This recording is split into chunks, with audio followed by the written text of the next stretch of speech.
안녕하세요. 최종원입니다. 3월 20일 유가 급등과 함께 시장 반등이 진행되고 있습니다. 정확하게 악재 해소 국면으로 진입하고 있다라고 말씀드리기는 어렵지만 그래도 조금은 긍정적이라는 거죠. 시작 전에 하단에 있는 구독과 따봉 버튼 눌러주시고 여러분들이 오해하고 계신 부분 그리고 시장 반등에 대한 부분 다 같이 본론에서 보도록 합시다. 그럼 시작합니다. 최대한 간략하게 설명을 해드릴 겁니다. 그동안 계속해서 공개 방송이나 텍스트로 해가지고 전달을 해드렸던 내용이라 따로 길게 설명할 필요 없을 것 같고요. 이번 주 같은 경우에는 어떤 내용이 나왔었느냐? 트럼프가 1차적으로 유가를 잡기 위해서 전략 비축유 카드를 내세웠습니다.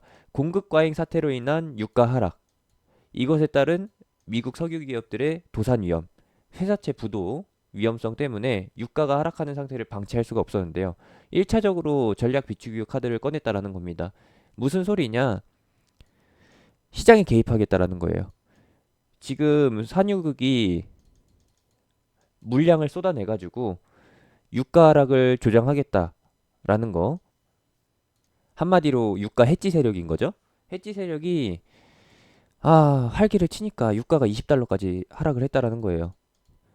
미국 입장에서 가만히 있을 수 있냐고요. 가만히 있으면은 미국의 석유 기업들 다 줄줄이 망하는데 셰일 오일 채굴하는 이유가 없어지는데 가만히 있을까요?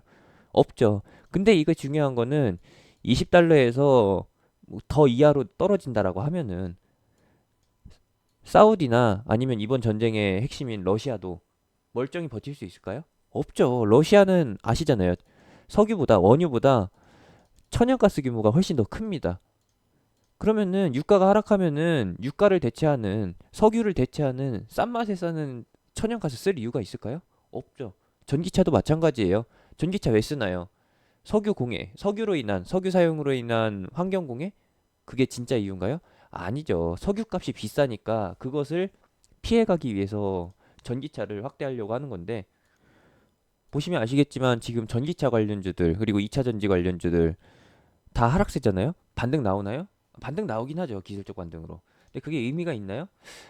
의미가 있다라고 보기에는 조금 어렵습니다. 근데 트럼프가 이 상황을 극복시키고서 다시 한번 유가를 50달러 윗선으로 끌어다 올려놓게 되면은 어떻게 된다? 다시 한번 전기차 시장이 살아나게 된다. 그러한 관점에서 유가가 30달러 미만에 있을 때는 전기차의 장기적, 중장기적 투자 관점이라는 거고 국내 시장의 하락 원인과 좀 동떨어져 있긴 하지만 그래도 글로벌 증시의 하락 원인과는 연동성이 굉장히 짙기 때문에 이런 부분들은 참고하시면서 보시면 되겠습니다.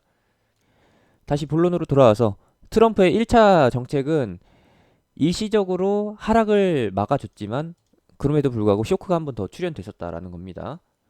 10월 14일이면은 여기에요. 전략 비축유 카드를 꺼내 들고 나서 갭상승 출발이 진행되고 35달러 선을 다시 한번 넘어서느냐. 그러다가 다시 한번 쏟아지게 됩니다. 왜? 이때 무슨 내용이 나왔나요? 감사납이 절대 없음. 그리고 시장에서는 어떤 식으로 나오느냐? 4월 달에도 유가 전쟁이 지속되면서 지금 이 저유가 시대가 조금 더 중장기적으로 펼쳐질 것이다. 그러면서 미국 경제를 흔드는 초유의 사태를 유발할 것이다. 경제 침체를 장기화시킬 것이다. 라고 했는데 유가가 20달러 가니까 트럼프가 가만히 있을 수 없죠. 그래서 어제 다시 한번 경고를 합니다. 어떤 식으로 경고를 하느냐?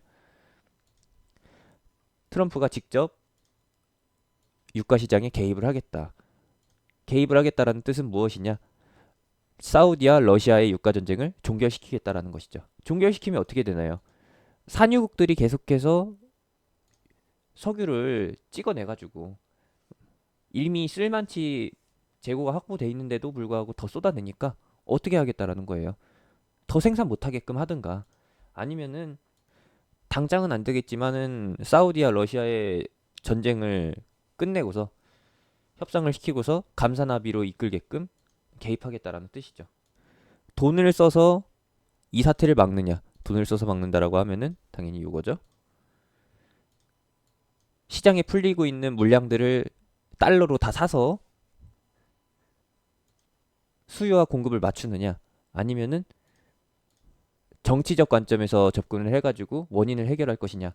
이것인데 아직까지는 해결된 방안이 없습니다. 단순히 트럼프 입에서 발생된 예고, 악재 해고, 악재 해소에 대한 예고가 나왔기 때문에 지금 시장이 반응하는 것이고, 거기에 제대로 반응을 해가지고 유가가 오늘 또 역시나 급등 중에 있습니다. 어제 28달러 선까지 갔다가 매물 부담에 의해서인지 아니면은 어떠한 이유에서인지 밀렸어요. 그리고 나서 오늘 장중에 다시 한번 탄력을 받았다. 장 초반에는 애매한 상태로 유지되다 보니까 한국 증시가 반응을 못했었는데 유가가 상승하는 것을 보고서 확신이 쓴 거죠.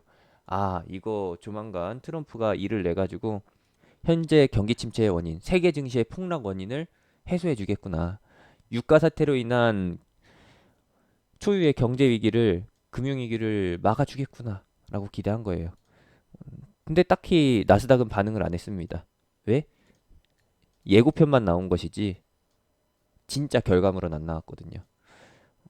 어찌 보면은 이 예고편만 보고서 반응하는 국제 유가나 국내 증시는 시장 참여자 입장에서는 기분 좋을 수 있겠지만 내용을 까봤는데 결과물이 안 좋아요. 그러면은 또 그렇다라는 것이죠.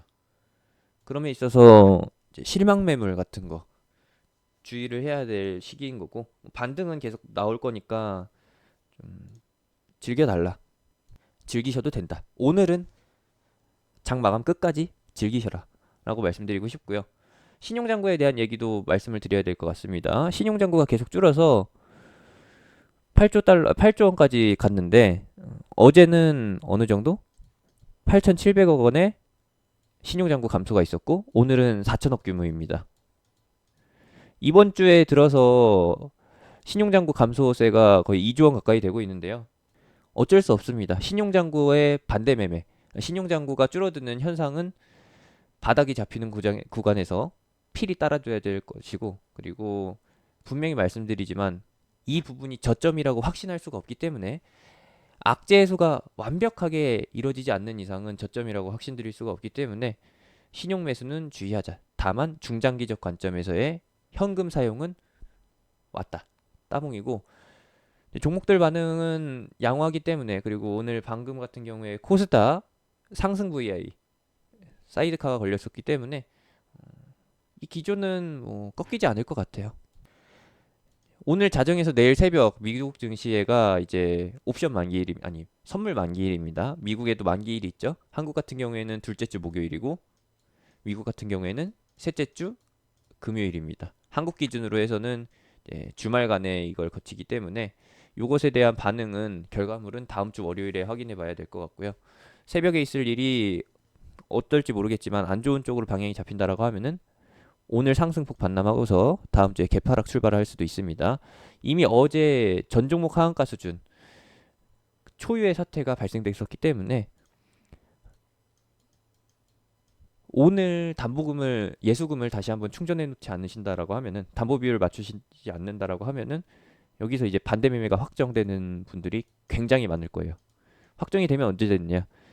월요일 아니면은 화요일에 장 시작할 때 다 시장가 매도로 해서 처리가 된다라는 거죠. 그 물량이 삼성전자에까지도 영향이 끼친다라고 하면은 삼성전자의 개파락 출발과 함께 코스피도 개파락 출발을 합니다. 개별주 역시도 반대 매매를 피해갈 수 없기 때문에 코스닥 역시도 비슷한 수준에서 개파락 출발할 가능성이 있다라고 보는데 거기까지는 지금 논해볼 필요가 없고요. 결론을 지으면은 말씀드린 대로 이겁니다. 트럼프가 곧 유가 전쟁을 끝내서 세계 경기 침체 원인을 해소할 예정이기 때문에 예고편이 나왔기 때문에 여기에 열광해서 시장이 반등하는 것이고 여러분들이 걱정하고 계신 어제 급락 사태는 시간을 두고서 회복을 합니다. 지금 계속해서 하락세가 누적이 되어 오다가 한번 쏟아져 내렸고요. 그리고 오늘 악재 해소 가능성, 기대감으로 인해서 낙폭의 절반 정도를 회복했습니다. 근데 만약에 이 A라고 하는 모종의 시점에서 유가 전쟁이 종식이 된다라고 하면은 어떻게 되겠어요? 뭐 중간에는 계단식으로 해서 천천히 올라오겠지만 종식되는 과정에서 터진다라는 겁니다. 뭐가 터져요? 거래량이 터지겠죠.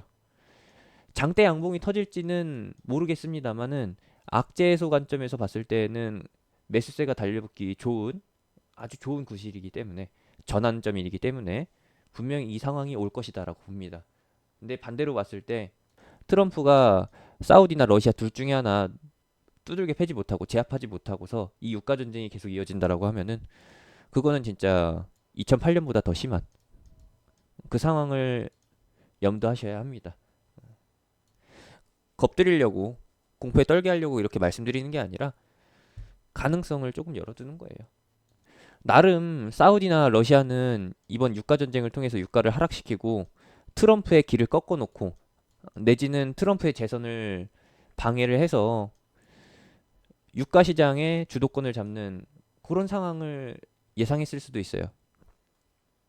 낭만이 있었다라는 것이죠. 근데 이번에는 트럼프가 직접 회초리를 들었습니다. 제대로 때려잡을 수 있을지 없을지는 지켜봐야 될 부분이고 변경될 만한 부분이 있으면은 제가 다시 한번 더 영상을 통해서 텍스트를 통해서 전달해 드리도록 하겠습니다. 어제 선결론으로 해가지고 시황에서 설명을 해드렸었는데 어제 기준입니다. 오늘 자정에서 이길 새벽 유가 쇼크를 해결해 줄 만한 이슈 요거예요 요거. 요런 것들이 반영이 된다라고 하면은 나타난다라고 하면은 유가가 폭등할 것이고 시장은 안정세를 되찾을 것이다라고 말씀드렸었는데 아쉽게도 유가가 아직 덜 상승했습니다. 그래서 불안하다라는 것이고 유가가 만약에 30달러를 넘어서 35달러까지 간다라고 하면은 일단은 매수하세요. 레버리지부터 매수하시든가 아니면은 전기차 관련주를 매수하시든가 그 부분에 대한 해석은 추가될 만한 내용은 제가 다음 영상을 통해서 전달해 드리도록 하겠습니다. 이번 하락장 굉장히 고생 많으셨는데요. 코로나 이슈로 인해서 오해하고 계신 분들 이번 이슈를 통해서 제대로 알고 가셨으면 하는 부분이고 코로나 이슈가 해소된다라고 해서 유가 전쟁이 끝나는 건 아니니까 정확히 구분해서 봐주시기 바랍니다. 이상입니다.